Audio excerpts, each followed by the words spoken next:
Charlotte Howland snapped the mandrake root in two with her thumbnails and set both halves on the damp slate slab beside her before the postboy had even finished crossing the garden. Her hands were black to the knuckles with March earth. The cuffs of her sleeves had been rolled twice to keep the wet off. There was a rook somewhere over the yew hedge that had been scolding her for 20 minutes because she had disturbed its breakfast, and she had largely won the argument. "Miss Howland!" The postboy was out of breath. He was always out of breath. He ran everywhere, for reasons nobody in Tarnmore had ever been able to satisfactorily extract from him. "From Ashmore Park. Sealed." He held the letter out as though it might bite him. Charlotte wiped her hand on the apron she wore for garden work, which was a waste of effort, because the apron was now in approximately the same condition as her hand. She accepted the letter. The seal was black wax, stamped with a hunting horn and a sprig of ash, the crest of Ashmore, which had been in abeyance for 7 years and was, apparently, no longer. "Any reply required?" "He said to wait until you had read it, miss, and carry word if your uncle was not well enough to come." He. Charlotte permitted herself the smallest internal smile. The postboy had already, in 3 days, begun referring to the new Duke of Ashmore simply as he, the way servants do when a household has finally settled into having a master again, after years of being run by committees of solicitors. The village had survived the interregnum largely by pretending it wasn't happening. Now the actual Duke was in residence, and the village was, in its quiet way, reconfiguring itself around that fact, like iron filings discovering a magnet they had been denied. She broke the seal. The hand was clear, square, and plainly not a solicitor's. "Miss Howland, I would be obliged if your uncle might call at the house. A kitchen maid requires attention. The family physician is in London. Ashmore." She read it twice. Her uncle, Mr. Howland, was, at this particular moment, asleep in the front parlour, with his gouty left foot propped on 3 velvet cushions and a tumbler of peppermint water on the side table. He had been immobilized in that chair for 9 days. The physician Ashmore had mentioned, Dr. Prendergast, would no more treat a kitchen maid than he would treat a cart horse, because Dr. Prendergast lived for portraits of himself and would consider the errand beneath him. If the Duke knew this, and the tone of the letter suggested he did, then he had written to the apothecary first, knowingly, and the word obliged was doing a quiet piece of work.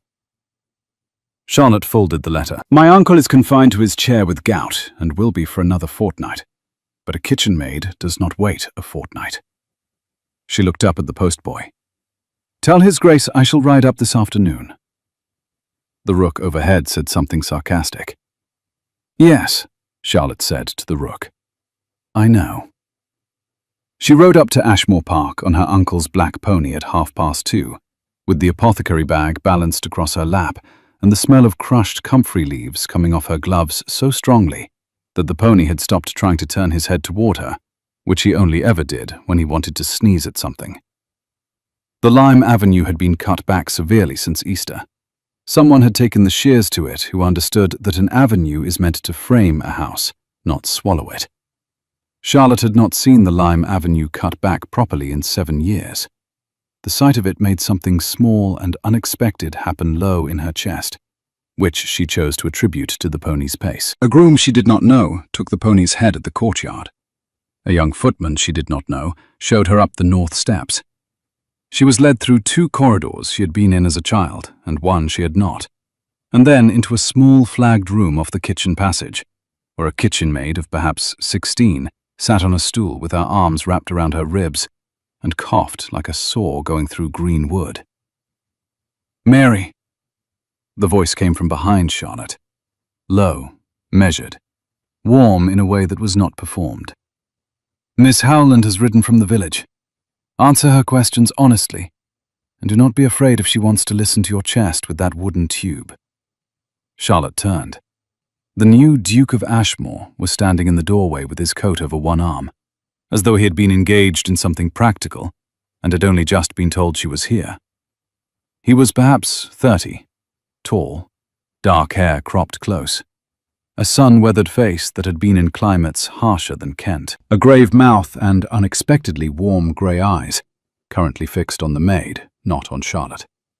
His shirt was clean, but not new. His hands, Charlotte noticed, were a labourer's hands that someone had cleaned up carefully. There was a callus on the side of his right thumb that no duke would have, and that no duke could have acquired in the 6 months he had been in England. "Your Grace," Charlotte said, and curtsied, as she had been taught at 9 and had almost no occasion to use. "Miss Howland?" She waited for him to leave her alone with the maid. Dukes, as a class, did not remain in small kitchen passage rooms while apothecaries examined kitchen maids. Her experience of dukes was admittedly small. It consisted chiefly of the portrait of the previous Duke of Ashmore, which had hung over the village almshouse doorway until 6 months ago, when it had been taken down on the new Duke's quiet instruction and returned to the park. He did not leave. He took one step back into the corridor, leaned his shoulder against the frame, and folded his arms without urgency. "I will stay within earshot," he said. "Mary is in my care. I want to hear her answers to your questions, because she will tell you things she will not tell me." Charlotte did not quite know what to do with this. She had expected formality. She had expected a brief, cool reception and a swift exit into corridors where servants bore her along to her patient. She had not expected a duke who understood that a 16-year-old kitchen maid with an inflamed chest was more likely to speak honestly to an unknown apothecary's niece if the duke was a voice beyond a doorway than if he were a face in the room. She knelt in front of the stool. "Mary, my name is Charlotte. Your master has sent for me because you are ill, and he does not like it. I'm going to ask you some questions, and I'm going to listen to your chest. And I'm going to give you some small blue jars and one rather disgusting syrup. Is that agreeable?" Mary nodded. Her eyes flickered once toward the doorway and came back. "How long," Charlotte said, "have you had this cough?" "Since Candlemas, miss." "Is it worse at night or on rising?" "On rising." "Does it take your breath away when you laugh?" "Miss, I haven't laughed since Candlemas." Charlotte heard a short, quiet exhalation from the corridor that might have been amusement. She did not turn. She proceeded, methodically, through the questions she had learned from her uncle's battered book of practice, through the listening tube, through the gentle prods at the ribs and the collarbone. A mild pleuritic complication, thank God, not the thing that had taken 3 labourers from the South Lodge the previous winter. A thing she did not name aloud because Mary would know the name and would panic. She stood. "Your Grace." He was still in the corridor. He straightened when she spoke. "She needs rest in a warm room with damp cloths over a bowl of hot water 3 times each day for a week. I will send up a camphor rub and a syrup. She's not to work the scullery until the cough is gone, and when she returns, she is to be kept off the cold stone. There is a draught under the main kitchen door." She paused. "Forgive me, I am instructing you about your own kitchen." "No," he said. "You are instructing my housekeeper, through me. Go on." So she went on. When she had finished, he walked her back to the courtyard himself, which was not what dukes did, and he carried her apothecary bag as far as the pony, which was also not what dukes did. He did not attempt to hand her up. He stood at the pony's head, one gloved hand on the bridle, and waited while she arranged herself in the side saddle. "Your fee, Miss Howland?" "The village apothecary is paid quarterly, in arrears, from whatever account the estate maintains with us. My uncle sends the reckoning at Michaelmas." "Send one at Easter instead. In future, this house will pay as the work is done." It was the first disconcerting thing he had said. Not the warmth of it, which she could account for. The matter-of-factness of it, as though 100 years of how Ashmore accounts were settled could be rearranged at 2 o'clock on a Thursday by a quiet man in worn riding boots. "Very well, Your Grace." "And, Miss Howland?" "Yes?" "Thank you." She looked down at him. His eyes were steady. There was a small white scar cutting across the line of his jaw that she had not noticed in the kitchen passage. "You're welcome," she said. The pony turned under her, and she rode back down the lime avenue, and all the way to the village she could not work out why the weight of the apothecary bag against her knee felt so strange, until she realized it was because his hand had been on the strap for exactly 12 seconds, and her hand now rested in the warmth where his had been. The rook in the rectory elm was asleep when she passed. He came into the apothecary at 11:15 on Tuesday, 7 days later, when Charlotte's uncle was upstairs having his gout foot bathed by their cook, Mrs. Dyer, a process which involved screaming at intervals and which Charlotte had long ago learned to simply narrate past. The brass bell over the door rang. Charlotte did not look up. She was measuring powdered licorice root into a narrow glass phial with a horn spoon, and the powder had a way of rising into the air if she breathed on it wrong. "Good morning. I shall be with you in 1/4 of a minute." "Take the full minute. I have an opinion about the arrangement of your shelves." She almost dropped the horn spoon. When she looked up, the Duke of Ashmore was standing in the middle of the shop, hat in hand, surveying the wall behind her with the same serious attention he had given the kitchen maid Mary. His gloves were off. The scar on his jaw caught the morning light from the front window. "Your Grace." She set down the phial. "Forgive me. I was not expecting you." "I was in the village. I thought I might save the postboy a journey. Mary is much improved." He tapped the edge of the counter once. "The licorice root and the valerian ought to change places. You lose half an inch of reach every time you take licorice down, because the valerian tins knock against your elbow. You would not notice it. Your uncle would not notice it. Mrs. Dyer's niece who dusts here would not notice it. I noticed it because I spent 7 years in warehouses, where the arrangement of goods on a shelf determined how many men died in a winter." Charlotte opened her mouth and then closed it. "Forgive me," he said, not at all contrite. "I have been too long among tradesmen. I tell you things that are not my business." "Your Grace, you own the freehold of this building." "I own the freehold. I do not own the shelves. The shelves are your uncle's intelligence, expressed in wood." She stared at him. It was the most unlikely sentence anyone had ever spoken in her shop, and she thought, very privately, that her uncle would approve of it if he were awake enough to hear it. "Have you come for a tonic, Your Grace? Or for philosophy?" "Both, if they are not mutually exclusive." "They are frequently mutually reinforcing in this shop. I inherited a great deal of philosophy from my uncle, along with the ledger. What ails you?" "Nothing. My secretary has a neuralgia behind the left eye that has outlasted 2 physicians and my own patients. He believes it is a migraine. He is wrong. It is the gas lamp in the estate office. But he cannot be moved, and I cannot change the lamp because the lamp is expensive and new, and I was told I would ruin him by telling him so. Have you something that will, at least, reduce the impression of the thing?" "Chamomile and feverfew in hot water 3 times daily. I shall send up a tincture that will be of more use than anything Dr. Prendergast has attempted.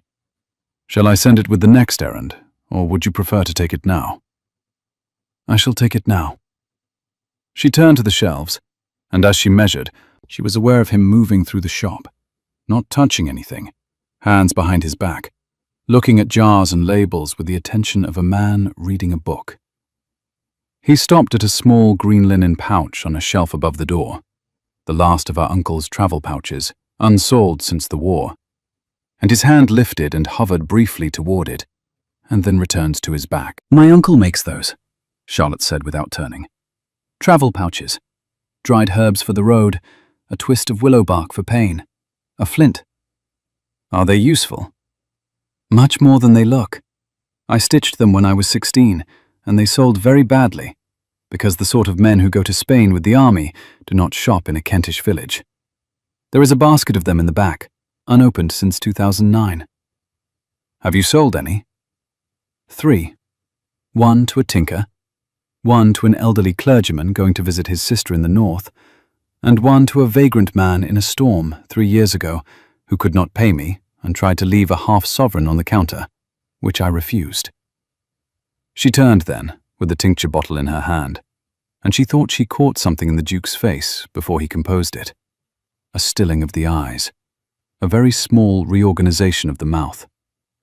It was the expression of a man listening carefully to something he had not expected to hear spoken. 3, he said, quietly. Is that all? 3, Your Grace. He took the bottle. He paid Oku in exact silver, laid on the counter in a small, neat column, Oku, and he went to the door. At the door he paused, with his hand on the latch. Miss Howland. Your Grace. Would you consider sitting on the village charity committee? The almshouse. I am told you draft the resolutions. My uncle drafts the resolutions. I write them down. That is what I said. He allowed himself, for the first time, the ghost of a smile. Good day, Miss Howland. The bell rang. The door closed. Charlotte stood alone in her shop with her hands flat on the counter and listened, for no reason she could explain, to the sound of his horse going up the village street and turning, by the pound, toward the Ashmore Road. There was something about him. She could not name it. She pushed it aside. The valerian tins, now that she considered them, did knock against her elbow every time she reached for licorice. The Tarnmoor Village Charity Committee met in the rectory parlour on the third Wednesday of each month, attended by the rector, the rector's wife, 3 spinsters of various militant tendencies, old Mr. Foxley, who had lost the use of one leg at the Battle of Copenhagen and had opinions on everything, and Charlotte, in her capacity as amanuensis. There was an agenda of 7 items. The Duke of Ashmore arrived on the 4th item. He did not interrupt. He took an empty chair near the door, nodded once at the rector, and folded his hands in his lap while Miss Edith Pargeter concluded her remarks on the insufficiency of the current coal allowance for the 3 almshouse residents. He did not introduce himself. He did not need to. The rector's wife had already dropped a cup of tea on a tile, which happened to her only when she was excited past capacity, and 3 successive spinsters had forgotten their threads of argument mid-sentence. Item 5, the rector said, with the air of a man who has given up being surprised by anything in his own parlour. The proposal by the Duke of Ashmore for an expanded almshouse, to accommodate not only the 3 present residents, but also the 12 estate servants who were turned out without pension upon the death of the late Duke and the ascension of the late administration. He meant Mrs. Farley, who had administered Ashmore for 7 years as regent for her son, who was the late Duke's nephew and, as of February, no longer the Duke's heir, because the actual heir had turned up alive. Mrs. Farley still lived in the dower house on the Ashmore Road. Mrs. Farley had been absent from the village for 6 weeks, which was the length of time she had so far required to decide whether to appear at the new Duke's door or to ignore his existence forever. The village assumed, correctly, that the decision would not be ignored. Miss Howland, the Duke said, you prepared the draft.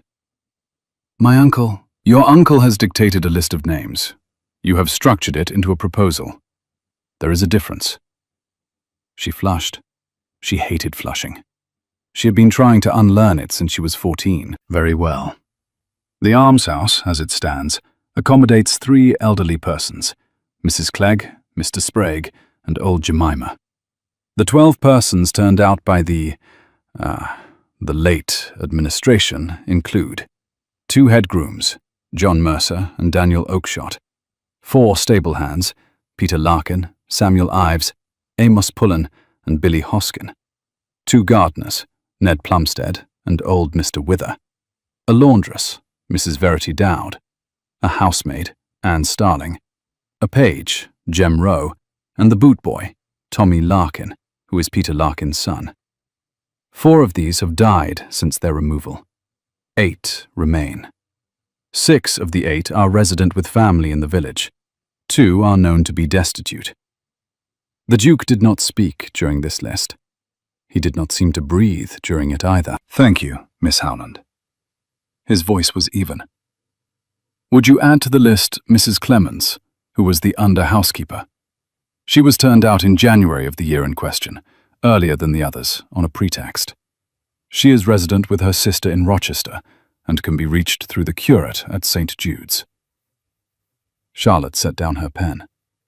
She was, she realized, being presented with a fact she had not known. The estate books from 7 years ago were not open to the village.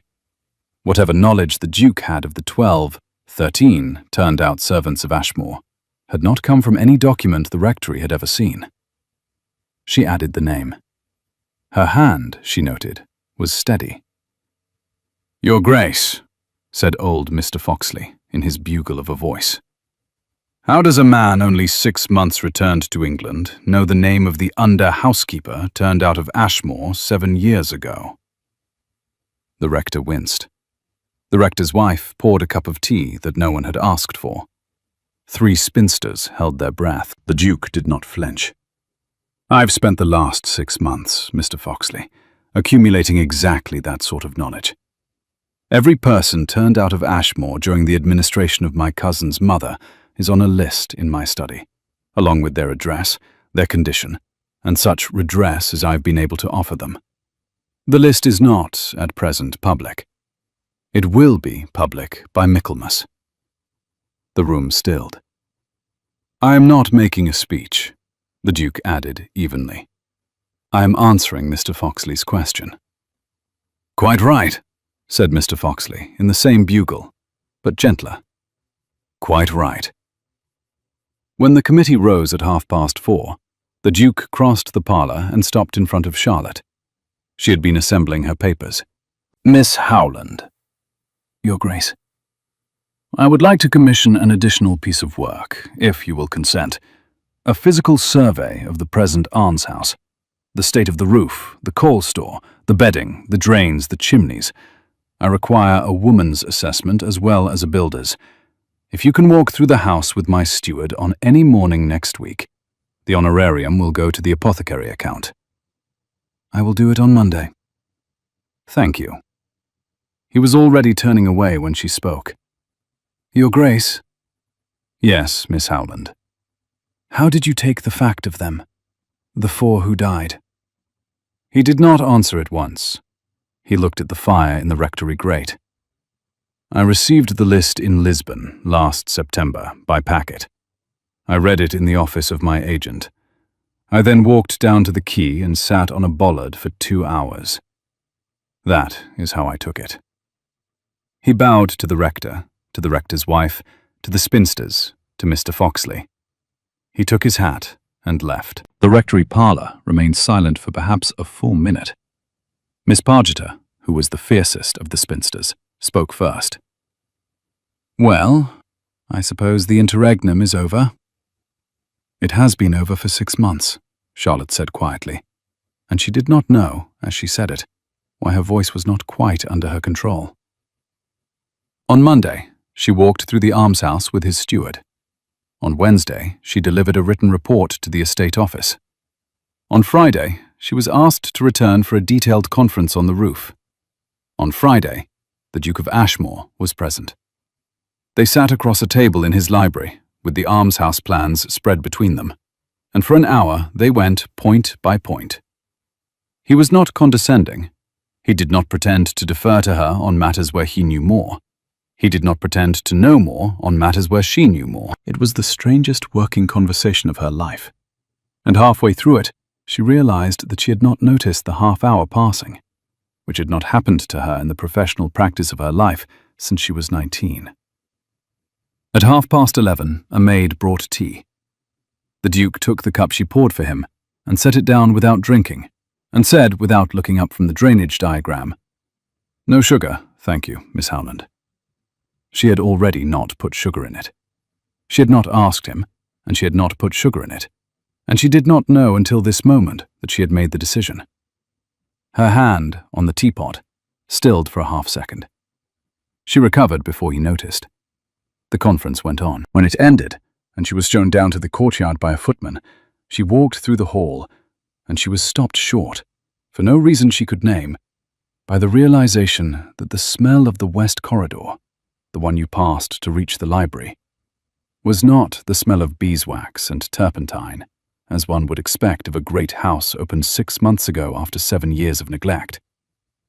It was the smell of comfrey. It was, she thought, actually specifically the smell of her own apothecary bag. She rode home slowly. On the Sunday, she walked home from church with her uncle's walking stick. He had sent her with it like a messenger, and intended to hobble to the churchyard himself and back on the terrible cushion Mrs. Dyer had made, and would refuse to admit he had needed the stick at all. And she met the Duke of Ashmore on the road. He was walking. He was alone. This was, for a duke, unusual. He had no servant, no horse, no hat against the weak spring sun. He was walking up from the direction of the vicarage with his gloves off and his coat over his arm. "Miss Howland." "Your Grace." "I am going up to the almshouse. I would like to see it today. Would you walk with me? I can send word to your uncle if he will be anxious." She thought of the walking stick. "My uncle sent me out with the stick because he cannot use it himself. He will not be anxious for another hour." Then they walked. The almshouse stood at the east end of the village green, under a pair of lime trees that had been pollarded that winter by somebody who did not know how. Mrs. Clegg, Mr. Sprague, and old Jemima saw them coming from a quarter of a mile off, and the three of them assembled in the porch with the dignity of a greeting party at the Palace of Westminster. "Your Grace, Mrs. Clegg, Mr. Sprague, Jemima." Jemima curtsied with difficulty. "Jemima," the Duke said, "do not curtsy. Not because I forbid it, but because you are 84, and your knees are not warranted past 90. Sit down." Jemima sat. They walked through the almshouse. Charlotte took notes. The Duke took no notes, because he did not need to. He remembered things. Mrs. Clegg told him the chimney smoked when the wind was westerly. Mr. Sprague told him the coal scuttle was too heavy for Mrs. Clegg to carry. Jemima, who had not spoken of it in 14 years, told him what had happened to a young girl in service at Ashmore in 1788, who had been blamed for a missing piece of silver. The Duke listened. He said, "Tell me the girl's name, Jemima, if you remember." Jemima remembered. The Duke wrote the name in a small notebook from his pocket. Outside, on the green, Charlotte walked beside him and was silent for a time. "Your Grace." "Yes." "You will hear those stories for the rest of your life. Every old servant from Ashmore will bring you one. Half of them will be apocryphal. They do not need to be true to be worth knowing. No. Miss Howland, why did you serve me that tea, unsweetened, on Friday?" Charlotte did not answer at once. She had been walking with her eyes on the road, and now she raised them slowly to the pollarded lime trees, as if she were estimating the injury done to them. It gave her 10 seconds. "I suppose because you strike me as a man who does not take sugar." "Is that the whole of your reason?" "Your Grace, I do not know what other reason I should give." He did not press it. He walked her back as far as the apothecary door. He did not go in. He touched his hand to where his hat would have been if he had been wearing one, a bare gesture for a bare head, and went on up the village street. She stood in the hall of the apothecary, with the walking stick leaning against the coat stand and the smell of comfrey still on her own sleeves. Her uncle called out from the parlour to know whether the rector had preached long enough to be useful, and she could not answer him for a full 2 minutes, because she was trying to remember when, in her life, she had last served tea to any man at all, without automatically adding sugar. And she could not. She had served it that way once. She had served it that way once, 3 years ago, on a wet March evening, to a stranger in a storm who had said nothing for 2 hours, and then, from the chair by her uncle's fire, had said only, "Without sugar, thank you." The next afternoon, a groom came down from Ashmore Park with a sealed note. The Duke's hand again. "Miss Howland, would you attend at the estate office at 3 o'clock tomorrow to advise on a specific matter? The matter concerns the still room, which has not been used in 7 years, and which I am minded to restore. Ashmore." She read it. She read it twice. She wrote back, "I shall attend." She sent the groom on his way. She then sat down in the kitchen at the long pine table and put her face in her hands for 12 full minutes. Not because she was weeping, but because she was thinking, and because she had to work her way back carefully, the way you walk back through a field in the dark after you have lost something, from the present moment to an earlier one, without flinching. The still room. The stranger in the storm had slept, 3 years ago, in the chamber behind the apothecary's still room. Nobody in the village knew it. Her uncle had been in Canterbury. Mrs. Dyer had been with her sister in Ramsgate. The shop had been empty for 6 days. A man had come to the door in the wet, with a cut over his eye and a fever that had coloured the whites of his eyes a sick yellow. And she had been 19 and alone, and she had let him in, and she had fed him, and she had nursed him, and she had never told anyone. He had stayed 3 nights. He had been gone on the morning of the 4th, before her uncle returned. A silver half-sovereign had been left on her pillow. She had never spent it. It was, at this moment, in a small tin box in the locked drawer of her writing desk upstairs, along with 3 of her mother's letters and a pressed sprig of myrtle from her own christening. The stranger's name had been Gabriel. She had never known his surname. He had refused, politely, to give it. Now the new Duke of Ashmore was named, if the black wax seal in the London Gazette were to be believed. Gabriel Elliot Ashmore. She went upstairs. She unlocked the writing desk. She opened the tin box. The half-sovereign was there. The year on the coin was 1807. That was the year it had been minted. It was the year her stranger had said he had been in Spain. On the Wednesday, at 3 o'clock, she walked into the estate office of Ashmore Park. The Duke was there. He was alone. He was standing at the window, looking out at the park. The estate office was not the library. It was a working room, a table of plans, a wall of keys, a shelf of ledgers. And on the lowest shelf, clearly visible from the door, placed at the Duke's right hand for no reason of use, was a small green linen travel pouch with 3 careful cross-stitches of her own initials in the corner.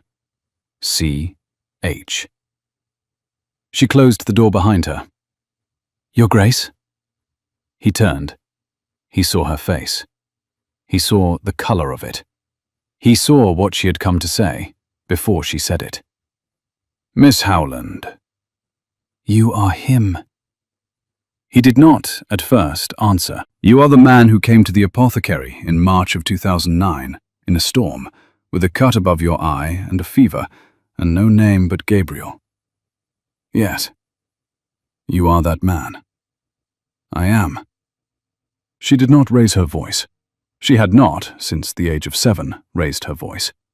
She set her satchel down on the table very carefully. "How dare you?" He took a step toward her. Then he stopped. He understood that this was not a moment to approach. "Miss Howland." "Do not Miss Howland me. I was alone in the shop. I was 19. You were dangerous. You had a fever that I did not know how to read. You had a cut on your eye that wanted 7 stitches, and I had never sewn a man's face in my life. I boiled water at 2 o'clock in the morning because I was afraid I would fall asleep and you would die on my kitchen flagstones, and I would be the apothecary's niece who had let a vagrant die. And I fed you from my own plate. And I gave you a clean shirt of my uncle's. And I did not ask you a single question. And you left a silver half-sovereign on my pillow. Because you had refused the coin when I first offered it, and I did not wish to leave owing a debt I could not pay. You did not leave your name. I could not. There were men in this country with a very specific interest in whether I was alive. If I had left my name with you, I would have exposed you and myself and the work I was in the middle of. I left as soon as I could walk. I spent the next 3 years accumulating the proof I needed. I have presented it, with the Crown, since February. I returned to England 4 months before anyone else knew I was here. I came to Ashmore 6 months ago. I did not come to you. You did not come to me. I told myself I would not. I told myself you deserved a quiet life. I told myself the stable boy, Gabriel, was dead, and that the Duke of Ashmore would be a stranger to the apothecary's niece of Tarnmore. And that would be the kindest thing I had ever done for anyone.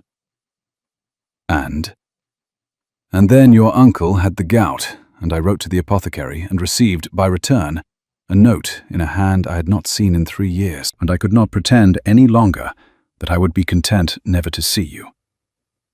So you wrote me letters. Dukes write letters to apothecaries. You brought me onto the charity committee. You asked me up to survey the almshouse. You served me tea in your library. You watched me serve it to you unsweetened. And you did not tell me, and you did not say, and you did not give me back the chance to know who you were. I was afraid. Of what?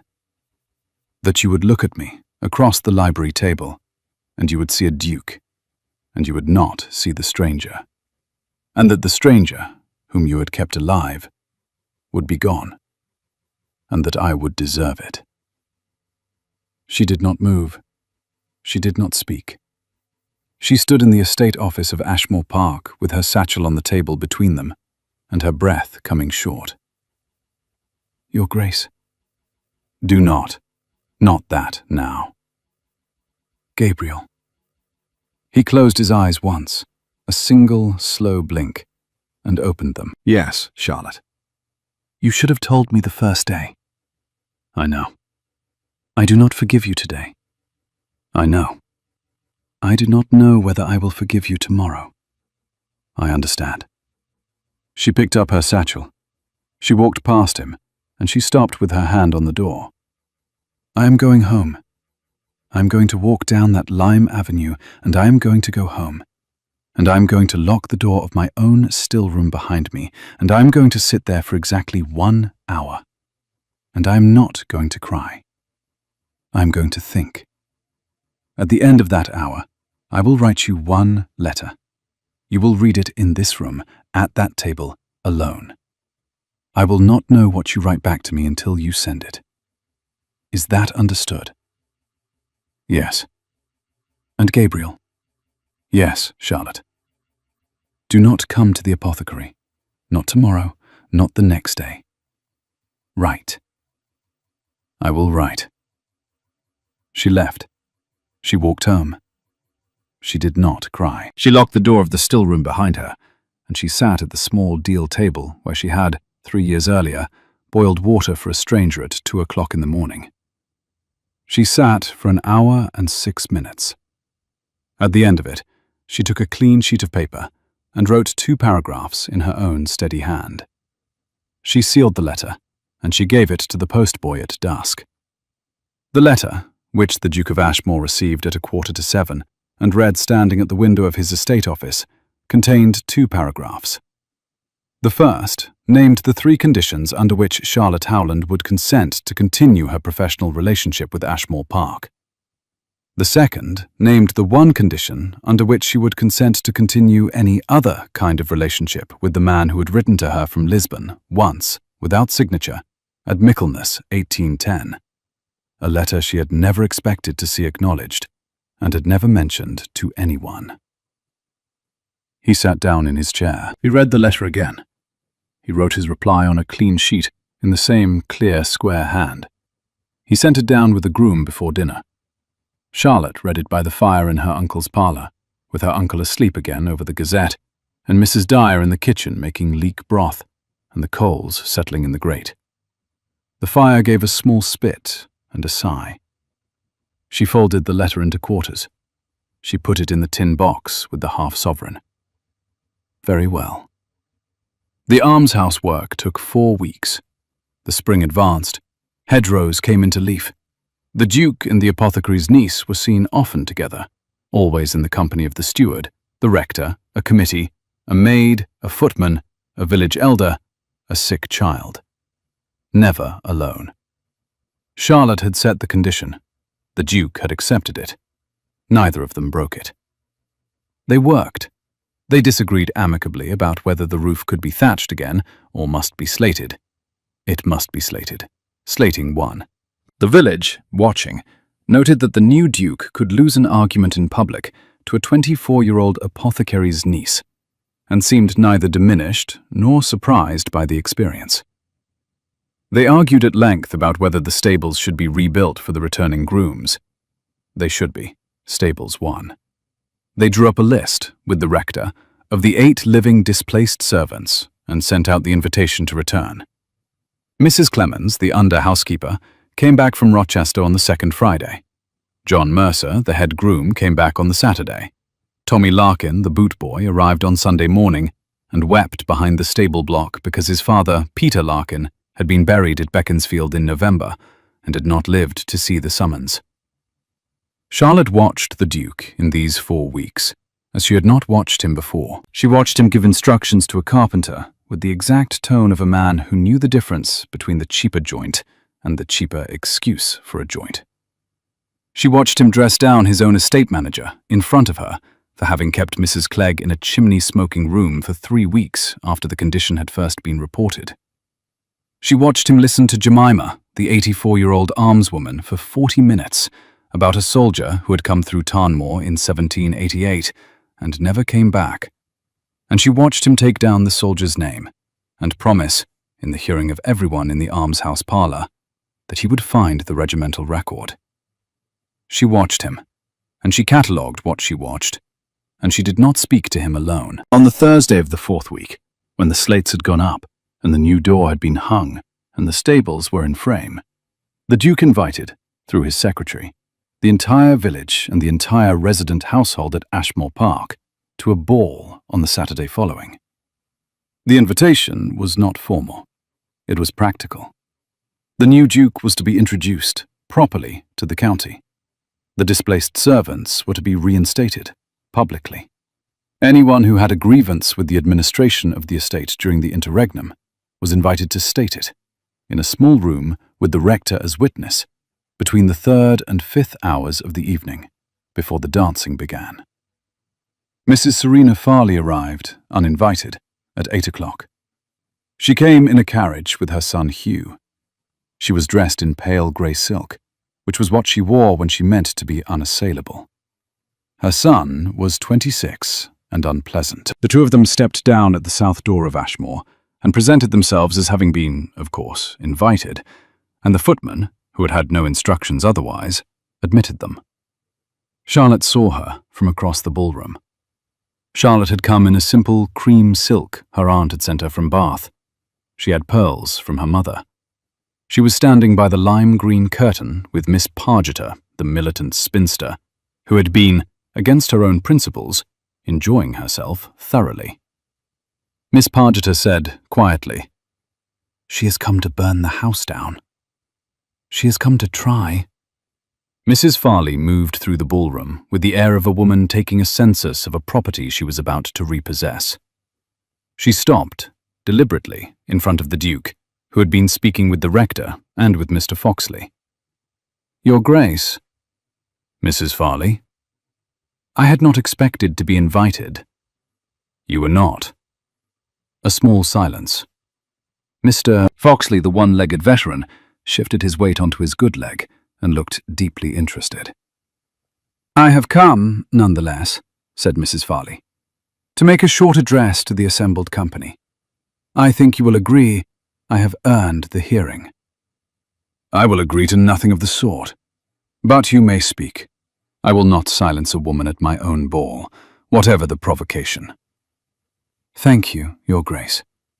She turned to the ballroom. "Friends, I am Serena Farley. For 7 years, with the Crown's consent, I administered the Ashmore estate as guardian to my son, who was, at that time, the lawful heir in the absence of the late Duke's nearer kin.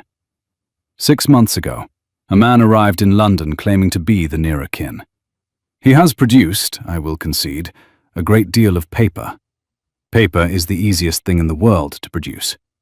What has not yet been tested in any court, and what will be tested, is whether the man standing in this house tonight is indeed the son of Lord Eliot Ashmore, or whether he is an impostor who happens to resemble a small boy who went to Lisbon in 1798 and has not been seen since. I make no accusation. I ask only that the question be kept open." She paused. Nobody spoke. "And," she added, and her voice took on an edge, "I should like to ask one person in this room a question. Miss Howland." Charlotte did not move. "Miss Howland, I am told that 3 years ago this March, in an ill-reported episode in your uncle's shop, a vagrant man took shelter for 3 nights, was nursed by you, and left without giving his name. Is this true?" The ballroom breathed in. Charlotte felt the pearls at her throat. She felt Miss Pargeter, beside her, grip her elbow once, hard, and let go. "It is true," she said, and her voice was clear, and it carried. "And are you prepared to state, before this assembled company, that the man standing behind me in the coat of a duke is the same man?" "I am." The ballroom held its breath. "Then you will know," said Mrs. Farley, "that 3 years ago that man was a stranger in a storm, without name or letter or seal, and that the persons who prepared his claim to Ashmore have had 3 years of access to you and to your uncle in which to arrange the small, convenient details of his alleged prior presence in this country. I ask the room to consider what weight this recognition is entitled to." Charlotte stepped forward. "Mrs. Farley, Miss Howland, I should like to ask you a question in return." "By all means." 3 years ago, in March, when the man who was then a stranger was in my uncle's house for 3 nights, you yourself were, by the records of the estate, in residence at Ashmore Park. You issued 3 warrants from this house, all dated, all signed, during the period of that man's stay. If you had known, or suspected, or feared that a claimant to Ashmore was moving through your district, what did you do to verify the report? My second question is this. Your son, Mr. Farley, on the 14th of that same March, sent 2 men south from London with an instruction to find a person at a specified description. Those 2 men arrived in Tarnmoor on the 17th, which was the morning the stranger left the apothecary. They questioned my uncle in his own shop in a tone he has described to me as threatening. They left on the evening of the 18th. Do you deny this? I have no knowledge. My third question is this. The 2 men who arrived in Tarnmoor on the 17th were in the pay of a London solicitor whose office has, since February, been seized by the Crown on charges of forged succession documents in no fewer than 4 estates. You sat on the board of that office, Mrs. Farley, for 6 years. Do you deny this? The ballroom did not breathe at all. Mrs. Farley opened her mouth. Do not answer, said her son Hugh in a strangled voice. Mother, do not. Mr. Farley, said the Duke of Ashmore, very softly, and not to Mrs. Farley, and not to the ballroom. Your mother is entitled to answer the question. She is entitled to my house until she does. She is entitled to her dignity. And she will tell the truth in this room, or her carriage will leave this courtyard empty. Mrs. Farley did not answer. The Duke spoke, finally, to the ballroom. Miss Howland's account of March 1809 was confirmed, in a sworn deposition 6 weeks ago, by the surviving clerk of the solicitor's office in question. He deposed that 2 men were dispatched to Tarnmoor on the 14th of March to find a claimant named Gabriel Elliot Ashmore, and to ensure that he did not reach London alive. They failed. He did. That is why I am standing in this room.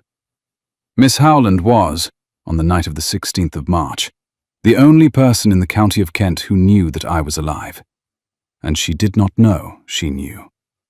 If Mrs. Farley wishes to test Miss Howland's knowledge of that period, she is free to do so, in any court in England, with my full cooperation.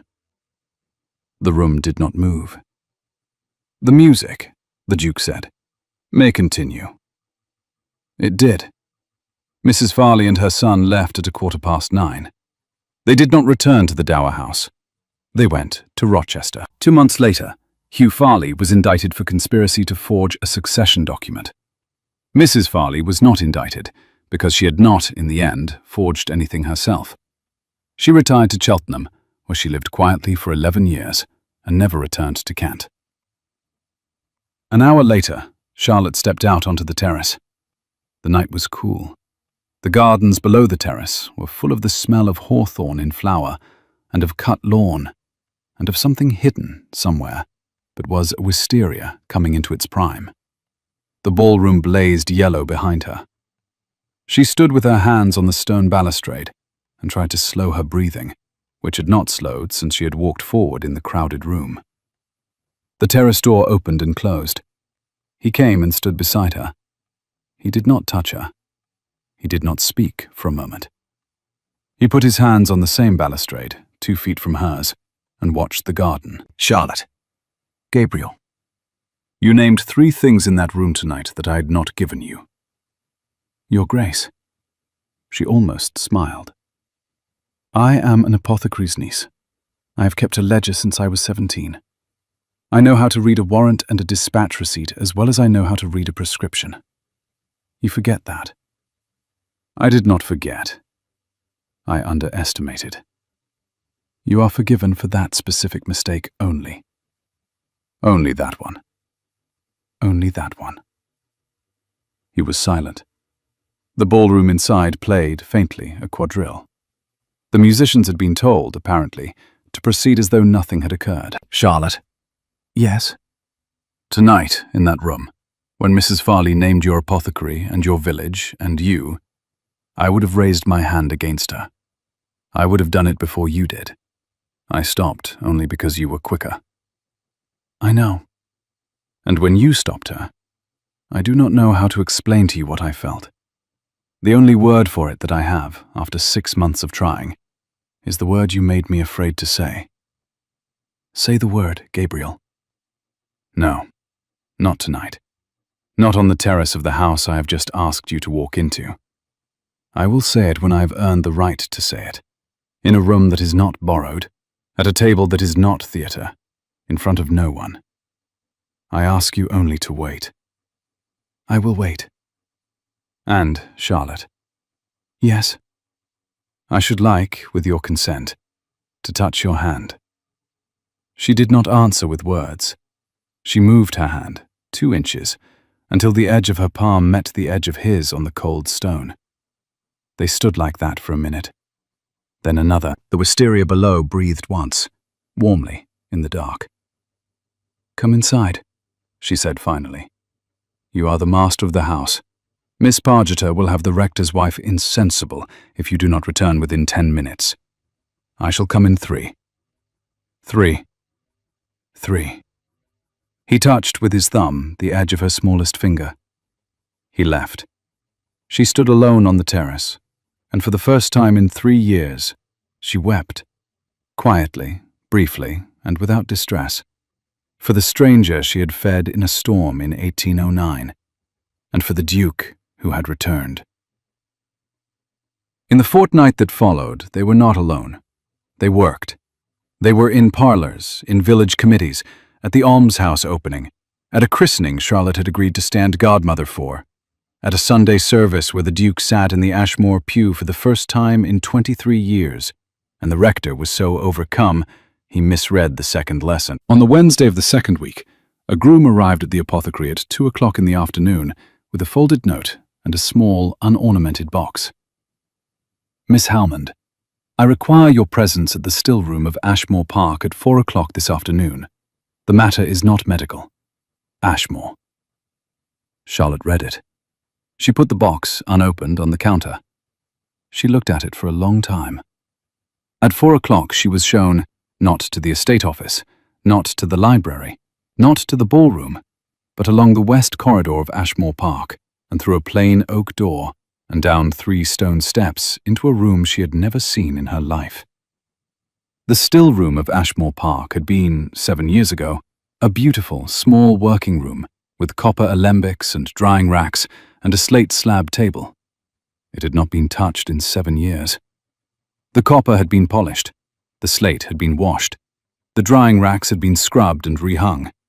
Fresh rushes lay on the stone floor. On the slate slab lay a single sprig of comfrey, cut that afternoon. The Duke was standing at the slab. He had brought only one man, his steward, who was waiting silently by the door. Charlotte. Gabriel. I will not propose to you in a ballroom. I will not propose to you in a library. I will propose to you in a room that smells of your work, and that, until today, I have not set foot in for 3 years, for the reasons you already know. Will you hear me? I will hear you. He did not kneel. He stood with the slab between them, and he did not reach for her hands. I do not come to you empty-handed.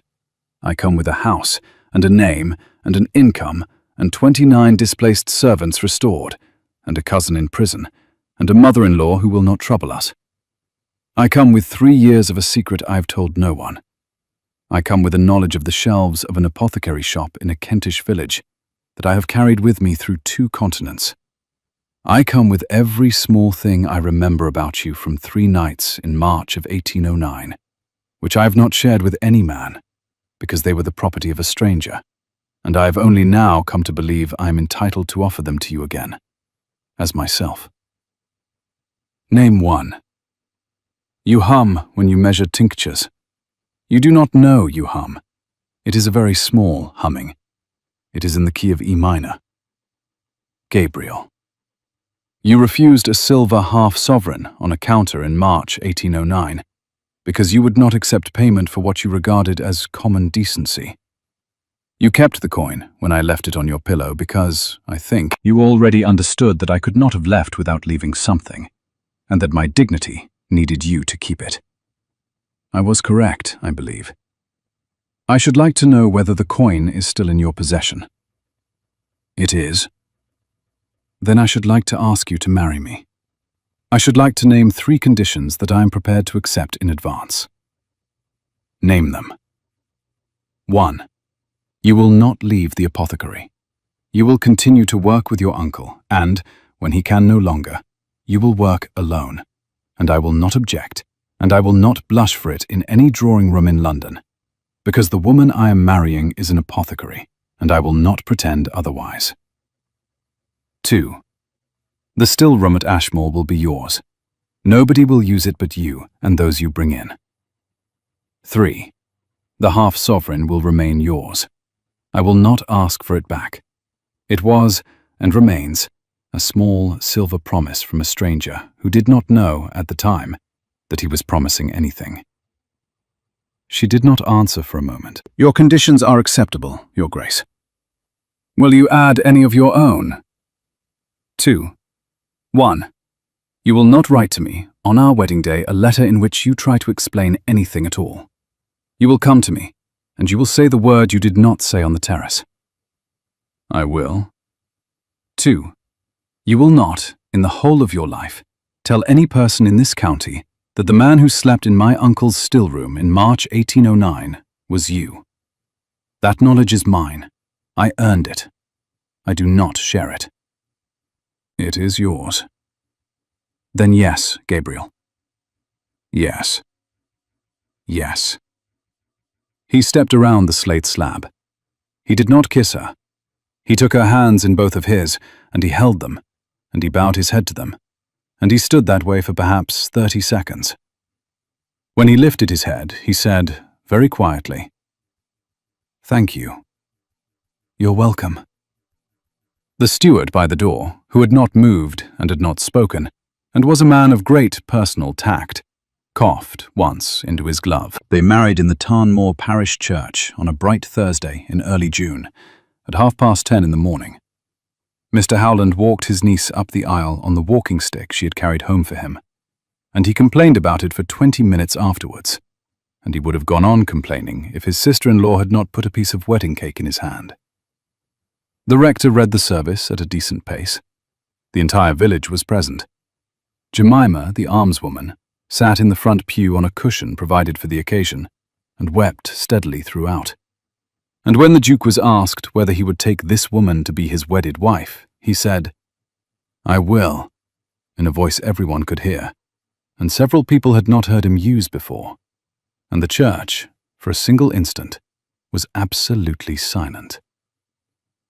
Outside, under the lime trees by the lich gate, The new Duchess of Ashmore stood at her husband's side, with her uncle's walking stick leaning against the gate behind her. The half-sovereign, which had been in the tin box for 3 years and 4 months, was, that morning, in the small embroidered pocket of her wedding gown, because the bride had refused to be married without it, and the groom, when told, had not argued.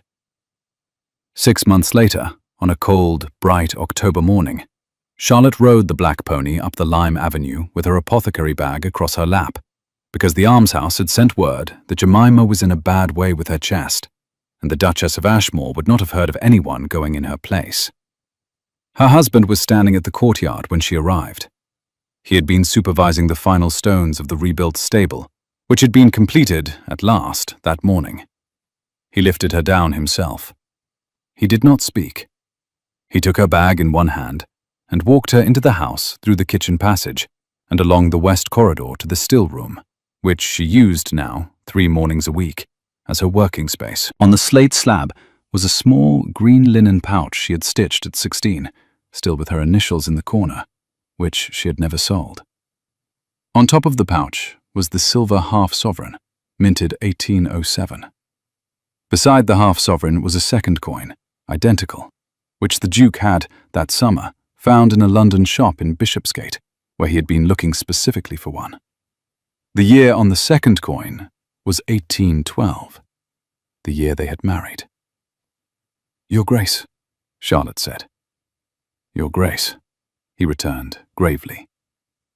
She picked up both coins. She put the 1807 one in her pocket, where it had always been. She put the 1812 one in his. "Jemima first," she said. "Then tea." "No sugar." "No sugar." She picked up her bag. He carried her shawl. They walked out into the October morning and down the Lime Avenue together, and the rook in the rectory elm, who was never asleep when he should be, scolded them all the way to the almshouse door. And that, a listener will agree, is about right for the beginning of a story. If you have ever kept a silver coin in a small tin box because you could not bring yourself to spend it, for reasons you did not quite understand at the time, tell me in the comments what the coin was and what you never said about it. I read every comment. If you have not yet subscribed to this channel, you will find the button below the video. I should be glad of your company. There is another story next week. I hope you will come back.